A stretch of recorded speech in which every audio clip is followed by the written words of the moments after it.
결혼 준비 시작한 지 얼마 되지도 않았는데 아무리 봐도 내 남편으로 사는 것보다는 엄마 품의 효자아들로 평생을 사는 게 훨씬 더 나아 보여서 예비시댁에 귀한 아들 반품해주고 돌아왔어요. 저런 사람이 내 시어머니가 된다는 생각만 하면 소름이 다 돋을 정도였는데 중간 역할은커녕 엄마 말에 거역 못하고 엄마 말만 철썩 믿고 따르는 남자친구 보니 결정을 내리는 게 어렵지는 않았습니다. 몇 년을 연애했고 눈에 콩깍지가 끼어있다 해도 제가 스스로 제 발을 10월드 구렁텅이에 빠뜨릴 정도로 무지렁이는 아니었거든요. 어설프게 조율하는 것보단 빠른 파혼이 맞다 싶어 이렇게 큰 결단을 내렸습니다. 저희가 상견례할 당시만 해도 아무런 문제가 없었어요. 오히려 예비 시어머니가 먼저 허례허식은 생략하자고 예물 예당 같은 거 하지 말고 애들한테 한 푼이라도 보탬되는 걸 해주자고 먼저 제안을 했었거든요. 저희 집에서도 당연히 찬성을 했고 결혼도 반반 결혼 생각하고 있으니 얼마를 도와주시던 간에 똑같이 맞추겠다고 제안을 하셨는데 예비 시어머니가 먼저 집은 원래 남자가 해오는 거 아니겠냐며 그냥 혼수만 준비해오면 된다고 나왔습니다. 옛날이야 그랬지만 요즘 누가 남자가 집 해오고 여자가 혼수해가고 하면서 결혼을 하냐고. 부담 가지실 필요 없으니 반반 결혼하자고 한 번 더 물으셨는데 예비 시어머니는 절대 그렇게 할 수 없다고 단호하게 거절을 했었습니다. 반반 결혼을 한다는데도 계속 싫다고 우겨대는데 어떻게 별 수가 없었어요. 그래서 혼수 비용에 결혼식 비용, 신혼여행비까지 전부 저희 집에서 다 하겠다 말하고 그렇게 이야기를 정리했습니다. 친구들은 요즘 그런 시어머니가 어디 있냐며 저보고 전생에 나라를 구했냐느니 어쨌다느니 소리를 하면서 부러워했어요. 다들 부럽다 하니까 저도 처음에는 좋은 시댁 만났구나 막연하게 그렇게 생각하고 있었죠. 그런데 그 해준다던 신혼집이 제가 생각했던 것과는 많이 달랐습니다. 집을 해준다니까 뭐 강남에 몇십억 하는 아파트를 들어가야겠다 그런 욕심을 부렸던 건 절대 아니었어요. 다만 신혼집의 위치라든지 그런 것들에 있어서 당연히 그 집에서 살아갈 저희에게 선택권이 있는 건 줄 알았거든요. 그런데 그런 게 아니었어요. 집은 이미 상견례, 아니 저랑 남자친구 결혼 이야기 처음 오가기 시작했을 때부터 구해져 있던 거나 마찬가지인 상황이었죠. 집을 해준다고 했지만 애초에 매매로 집을 해주는 게 아니었습니다. 전세로 들어가는 거였고 집주인은 다른 사람이 아닌 예비 시어머니의 친언니, 그러니까 예비 시이모님이었습니다. 남자친구네 이모가 누군가에게 전세를 주고 있던 집이었는데 그쪽 지역이 재개발 호재가 생기면서 전세 가격이 많이 올랐다고 하더라고요. 그런데 그 집에 먼저 살고 계시던 분이 오를 만큼 오른 전세금을 감당하지 못해 재계약을 못하고 나가게 되었는데 예비 시이모라는 그분이 욕심을 부렸는지 그 사람이 나간 뒤로 계속 빈집으로 놀리고 있었다고 하더라고요. 그런데 마침 저희 결혼 이야기가 오가기 시작했던 거고 예비 시어머니가 그 집에 전세를 얻어 저희 신혼집을 해주겠다는 소리였던 거예요. 애초에 반반 결혼이 성립이 안 되었던 건 전세금을 예비 시어머니가 해주는 거긴 하지만 결과적으로는 돌려받아갈 돈이니 저희한테 땡전 한 푼 안 도와주는 거나 마찬가지였던 거죠. 그래도 집을 싸게 얻는 게 어디냐 하고 집 구경을 갔는데 집의 상태가 아주 처참했습니다. 집이 좋아서 살기 좋은 동네라서 집값이 오른 게 아니고 그냥 동네가 싸그리 환골탈퇴한다는 재개발 호재 때문에 집값이 올랐던 그저 썩어빠진 오래된 아파트였었어요. 제 생각엔 재개발까지 본인들은 살기 싫고 당장 재개발은 소식만 있을 뿐 언제인지 감도 못 잡겠고 그런데 집을 빈집으로 놀리자니 아까운 와중에 때마침 저희가 결혼한다고 하니 그 집에 세를 얻어준 걸로밖에 받아들여지지가 않았습니다. 크기도 끼케야 14평 정도 돼 보이고 얼마나 오래된 아파트인지 엘리베이터도 없는 그런 아파트였어요. 단 한 가지 마음에 들었던 건 회사 출퇴근하는 버스가 집 앞으로 다닌다는 사실이었죠. 출근하는 것만큼은 편하겠더라고요. 그래도 당장 큰돈 아끼는 게 어디냐. 집에 들어가는 돈 신경 안 쓰고 살아도 되게 된 만큼 열심히 모아서 좋은 집으로 이사 나가자 그런 생각이었죠. 저희 부모님이 저희 신혼집이라고 사진 찍어 놓은 거 몇 개 보여드렸더니 완전 사기당한 기분이라고 하시더라고요. 반반하자는데 한사코 거절했던 게 저런 꿍꿍이가 있었던 거였냐고요. 그때만 해도 저는 저희 부모님을 설득했어요. 좋은 점만 보자고요. 집도 오래되고 평수도 작으니까 혼수도 대충 가성비 제품으로 채워놓고 이사갈 때 새로 구하면 되는 거 아니겠냐고요. 어쨌든 덕분에 한동안 내야 할 대출이자 아꼈다고 치면 반반 결혼하는 거나 마찬가지 아니겠냐고 그렇게 부모님을 설득했어요. 그런데 하루는 남자친구가 저한테 종이 한 장을 건네주더라고요. 이게 뭐냐고 물었더니 남자친구도 자기도 자세히 안 봐서 잘 모르겠는데 엄마가 혼수리스트라고 적어준 거라고 하더군요. 남자친구 보내고 나서 집에 돌아와 그때가 돼서야 적어준 혼수리스트를 체크해봤습니다. 그런데 적혀있는 혼수리스트가 아주 가관이더군요. 일단 브랜드가 전부 국내 굴지의 대기업 제품들밖에 없었어요. 모델명에 색깔까지 자세하게도 적어줬는데 인터넷 찾아봤더니 심지어 두 브랜드에서도 제일 비싼 최고급 라인의 제품들이더군요. 조금 어이가 없었어요. 집은 언제부터 관리를 안 했던 건지 벽지도 다 누렇게 떠있고 바닥 장판도 여기저기 찢어진 곳 투성이에 심지어 요즘은 보기도 힘들다는 그 전통 한지 모양 장판이었거든요. 보아하니 리모델링을 해줄 리는 만무했고 저희 돈으로 대충 도배랑 장판만 할 계획이었는데 아무리 도배 장판을 새로 한다고 해도 샤시도 오래된 알루미늄재 샤시인데 그런 집에 가정가구만 최고급 최신형을 써야 할 이유가 하나도 없잖아요?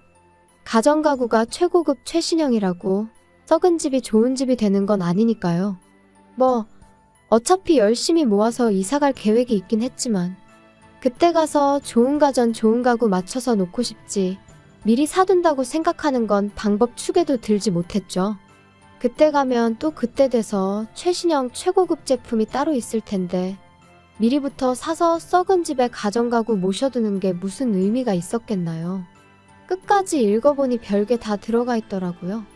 하도 오래된 구축이라 방음은 잘 되게 하겠다만 14평 집에 75인치짜리 TV는 왜 필요하고 홈시어터랑 안마의자는 또 왜 필요한지 싶었습니다. 애초에 저희가 TV를 그렇게 챙겨보는 스타일도 아니고 안마의자도 있으면야 편하긴 하겠지만 솔직히 저희 나이에 안마의자가 벌써부터 필요한가 싶기도 하고 거실이라고 저희 둘바닥에 누우면 꽉 차는 느낌인데 거기에 그런 초대형 TV에 음향 시스템까지 갖춰놓고 안마의자까지 놓는 생각을 하니 들어는 갈란지 발 디딜 틈이라도 있을런지 감도 안 잡히더군요. 방이 2개이긴 했는데 워낙에 좁은 평수였다 보니 거실이 더 좁아지는 구조였거든요. 애초에 그 커다란 TV가 아파트 중앙현관을 지나서 저희 집에 들어가기나 할까 싶더라고요. 아무리 봐도 이해가 안 돼서 일단 남자친구한테 먼저 전화를 했죠. 어머님이 적어준 혼수리스트 봤냐고 물었더니 엄마가 적어준 거고 자기는 안 봤다고 대답하더라고요. 그래서 제가 사진 찍어서 보내줄 테니 한번 봐보라고 했습니다. 그런데 남자친구는 우리 엄마가 적어서 보내준 건데 어련히 알아서 잘하지 않았겠냐며 피곤하다고 그냥 전화를 끊어버리더라고요. 지네 엄마가 결혼하는 것도 아니고 지가 결혼하는 건데 어떻게 저렇게 무관심할 수가 있나 싶었고 어이가 없었죠. 하지만 차라리 이게 낫겠다 싶었어요. 괜히 중간에 남자친구 껴서 예비 시어머니랑 의견 조율하는 것보다 제가 직접 전화해서 이야기하는 게 훨씬 좋겠다 싶었으니 말이죠. 그때가 이미 저녁 늦은 시간이었어서 생각난 김에 바로 전화하고 싶었지만 매너가 아닌 것 같아 다음 날까지 기다렸다 회사 점심시간 활용해서 예비 시어머니한테 전화를 걸었습니다. 그런데 전화는 안 받고 톡으로 왜 전화했냐는 답장이 오더라고요. 예비 시어머니가 전화 받기 조금 난감한 상황인가 싶어서 그냥 저도 기다릴 것 없이 톡으로 물어봤어요. 혼수 리스트 적어준 거 보니 이해가 안 되는 점이 많아서 연락드린다고요. 일단 그런 최신형 대형 가정가구를 넣기엔 집이 많이 좁은 편인 것 같다고요. 그런데 예비 시어머니는 요즘 혼수해오면 다들 기본적으로 그 정도는 해온다던데 그런 것도 모르냐며 오히려 역으로 저한테 물어보더라고요.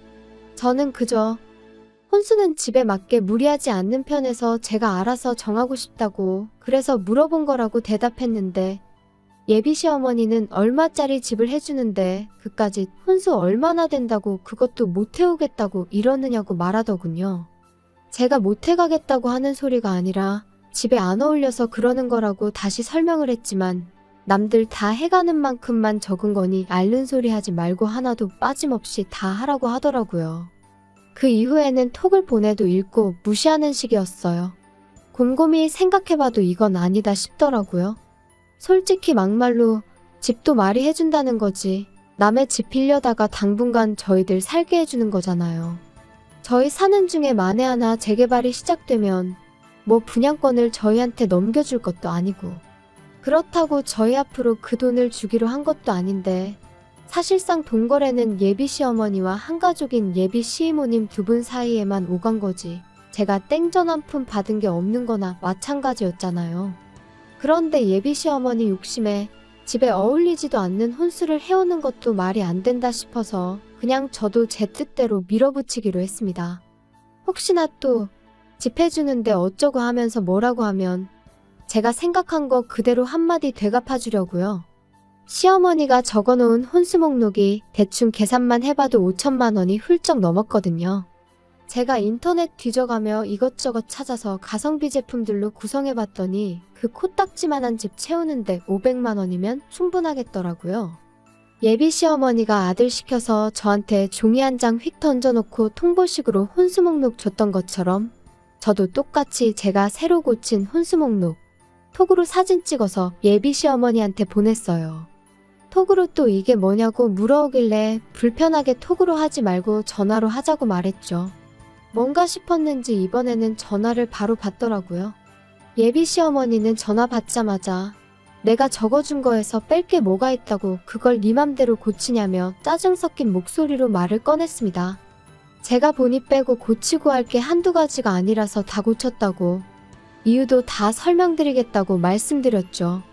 짜증난 시어머니 말투 뒤로 하고 제 할 말을 시작했어요. 방이 2개라고 에어컨 방마다 설치할 수 없으니 하나 빼는 거다. 건조기가 있으면 저희가 편하겠지만 안타깝게도 베란다가 너무 작게 나와서 설치조차 불가능하다더라. 그리고 저희들 맞벌이 하는 데다가 집에서 많이 먹어봐야 저녁 한 끼 먹는 게 고작인데 설거지할 게 얼마나 나온다고 식기세척기를 놓냐. 그래서 그것도 빼버렸다. 같은 이유로 양문형 냉장고도 필요 없다고. 냉장고에 들어간다고 음식이 안 상하는 것도 아니지 않느냐? 괜히 큰 냉장고 때문에 안 그래도 좁아 터진 집 더 좁아 보이고 전기세만 더 많이 나온다고. 그냥 적당한 크기의 냉장고로 바꾸겠다 했죠.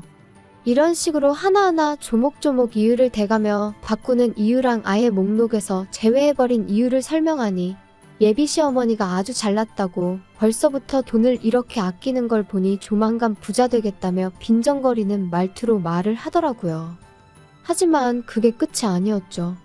아직 대망의 TV랑 홈시어터, 안마의자랑 고급 소파까지 거실에 들어갈 가전가구들은 시작도 안 꺼냈거든요.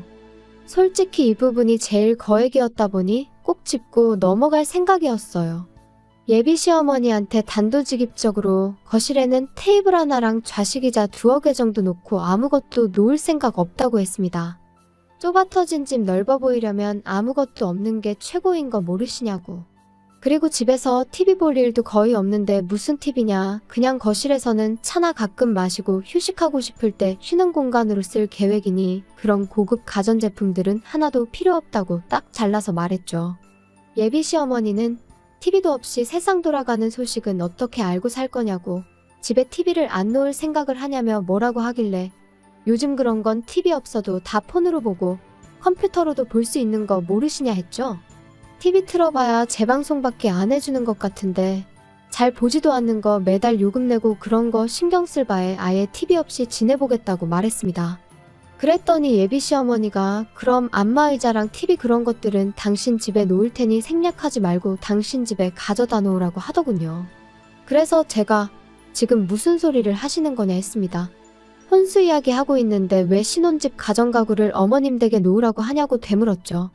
그랬더니 예비 시모가 생각해보라며 그래도 내가 집까지 해주는데 뭐라도 하나는 받아야 면이 좀 서지 않겠냐고 하는 거예요. 아니 상견례할 적엔 예물 예당 같은 허례허식은 생략하자고 하신 분이 이번엔 대놓고 시댁에 최신형 가정가구를 놓아달라고 요구하고 있으니 어이가 없었죠. 심지어 그것들만 해도 거의 2천만 원이 넘는 고가의 제품들이었거든요. 예비 시어머니는 계속해서 허례허식이 아니라 집 해주는데 혼수 고작 그거 해오면 수지타산이 안 맞지 않느냐며 계속해서 바꿔달라고 요구를 해오더군요. 아무리 생각해도 이건 아니다 싶었고 더 말해봐야 말도 통하지 않겠다 싶어서 그럼 한번 생각해본다 말하고 다시 연락드리겠다 한 뒤 전화 끊어버렸습니다. 그렇게 전화 끊고 나니 정말 말 그대로 현타가 오더라고요. 막상 저랑 결혼한다는 남자친구는 엄마가 혼수로 얼마나 말도 안 되는 걸 요구하고 있는지에 대해서는 관심도 없지 싶었고 시어머니 될 사람은 제가 악착같이 돈 안 쓰려고 기싸움하는 것 같으니 뭐라도 뜯어내려고 하는 심보인 것 같았고요. 그러다 보니 아무리 생각해도 이건 좀 아니다 싶어서 그날은 퇴근하고 자취방이 아니라 부모님 집으로 돌아갔어요. 그리고 부모님한테 이 상황을 말씀드렸죠. 14평짜리 집에 꽉꽉 채워 집어넣을 최신형 대형가전부터 가구들까지 목록 적어놓은 것도 보여드렸어요. 어머니도 기가 찼는지 어이없다는 표정을 지으시더라고요. 당장 남자친구한테 전화해서 그냥 결혼은 양가 도움을 받지 말던가 반반 똑같이 지원받아서 하는 걸로 하자고 말하라시더라고요. 그래서 남자친구한테 바로 전화를 했어요. 지금 상황을 충분히 이해가 되도록 설명을 해줬는데 남자친구는 그런 건 생각도 안 하고 바로 짜증부터 내더라고요.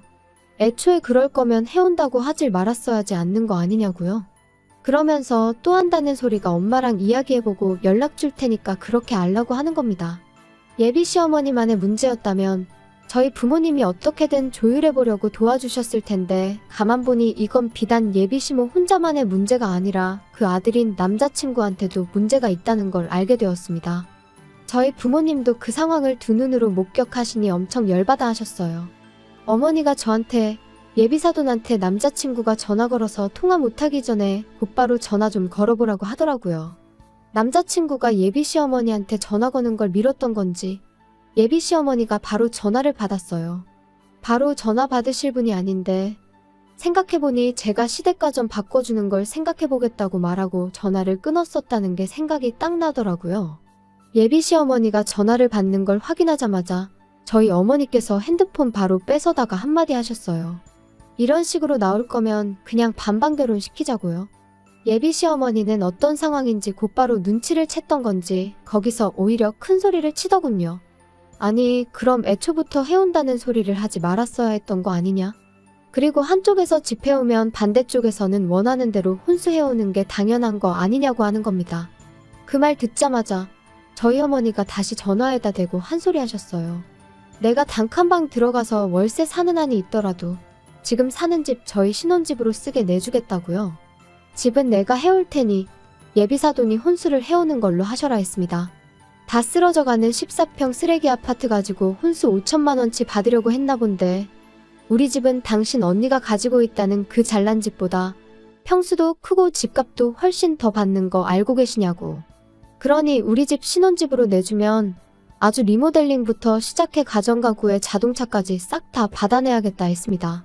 집 해오면 원하는 대로 혼수해주는 게 당연한 거라고 하셨지 않냐고. 어디 한번 얼마나 해오는지 한번 두고 봐야겠다고 으름장을 놓으셨죠. 그랬더니 이게 지금 경우없게 뭐하는 짓이냐고 따지더군요.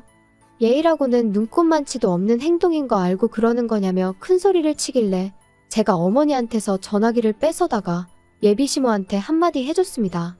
당신네들이 했던 거 그대로 똑같이 하는 건데 경우 없고 예의 없다고 하는 걸 보니 아줌마가 아들 결혼을 빌미로 얼마나 개수작을 부리고 있는지는 알고 있는 것 같아서 다행이라고요.